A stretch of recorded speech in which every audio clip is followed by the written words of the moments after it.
Vaccine से ज़्यादा ज़रूरी सोशल वैक्सीन है। ये इसलिए क्योंकि साइन हॉस्पिटल मुंबई के एक डॉक्टर को 2 कोविड वैक्सीन की डोज लगने के बाद भी कोरोना हुआ। ना सिर्फ कोरोना हुआ बल्कि लक्षण भी सामने आए, बुखार भी चढ़ा।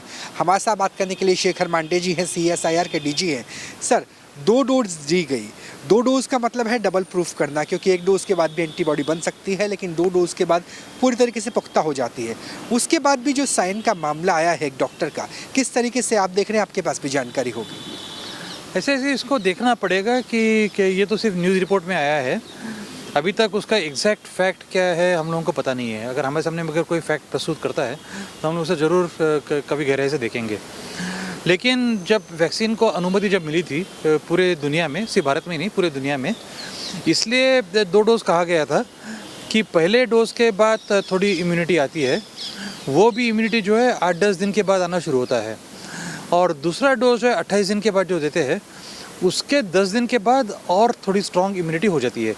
इसलिए पूरे दुनिया में ये जो सब वैक्सीन है, जो फाइज़र है या एस्ट्राज़ेनेका है, ये सभी वैक्सीनों को 2 डोज के लिए कहा गया था।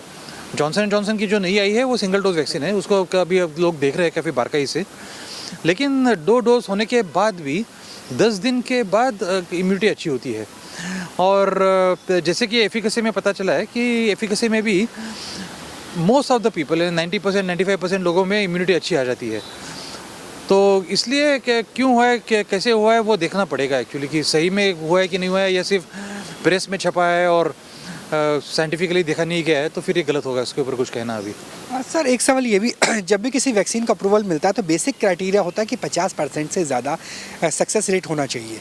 अगर 90% भी मान के चले तो भी 10% के आसपास का फ्लो रहता है, ऐसा आपको लगता है? यानी वैक्सीनेशन के बाद भी आपको तमाम कोविड प्रोटोकॉल मानने होंगे?